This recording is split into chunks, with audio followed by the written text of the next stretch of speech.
The Manitou and Pikes Peak Cog Railway, 9 miles to the top of the mountain, opened in 1891.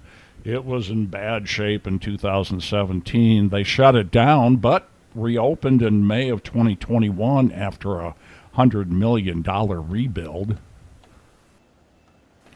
It's all new everything.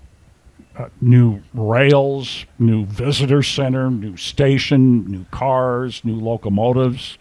It's really, really nice.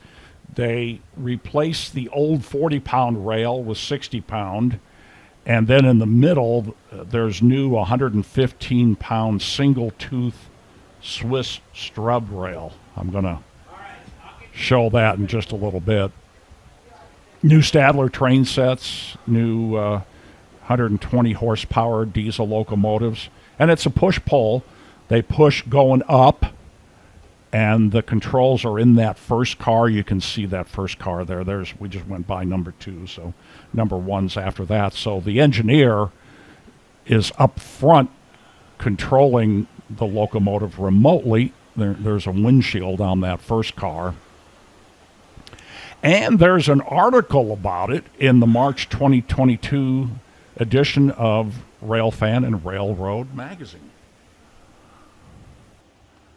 Give me a thumbs up and subscribe. That'd really help me out.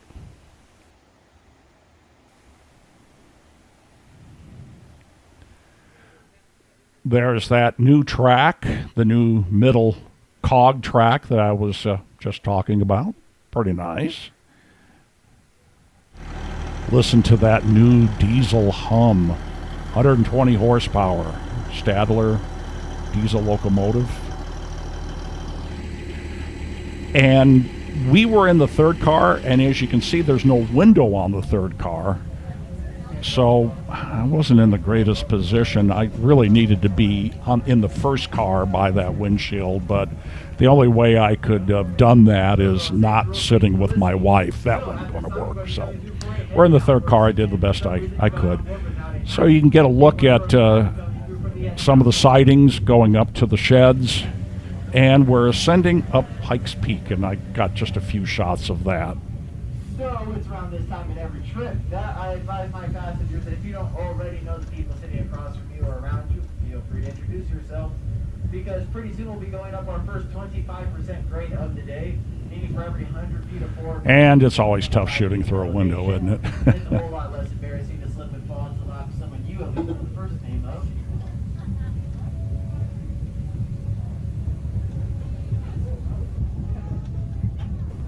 But cool scenery nonetheless. We went from, I think it's 5,000 feet up to 12,000 feet. Thank you very much.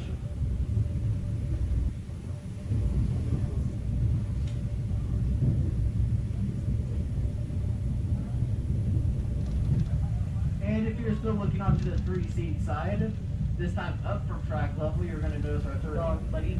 So this is somewhat interesting. It's the caretaker's house. He's got like a 60-mile driveway to get there. And we're up there. We're way up there.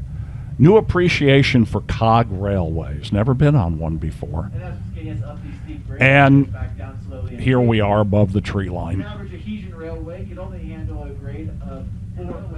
This is the only siding I saw, so you get a look at the tracks. That baby did work on the railway, and he lived to be 103 years old. And you can see some of the snow drifts here, what they had to plow through with the snow plow. We're on the opposite side of the So we couldn't make it all the way to the top. It's probably about 7 degrees there, and there was a lot of drifting. We made it this far. Around that curve is the peak. We were about 1,000 feet short of it, but I did go up front and get this footage and was talking to a couple from Poland who were sitting next to the engineer. They kind of lucked out and got that. I wished I was them. I asked them if they were from Texas. Was that a Texas accent? They didn't get the joke, but anyhow.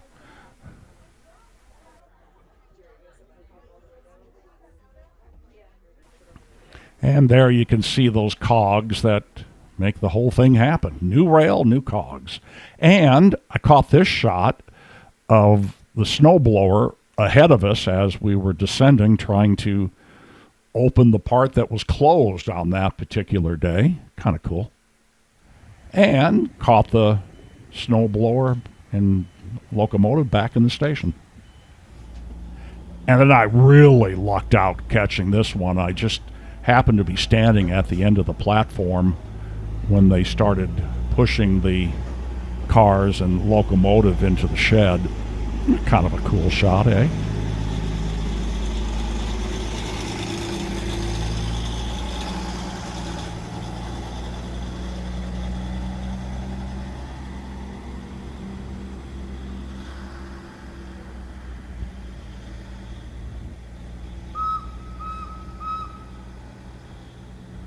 And I suppose he would be. He would be sitting up in that first car, operating it from there.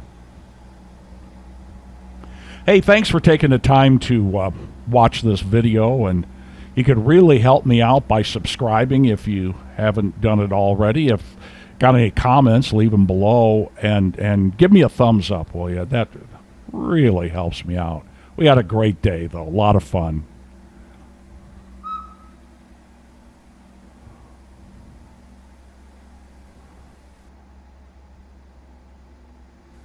Almost forgot, we're going to go back after Rail Days in North Platte.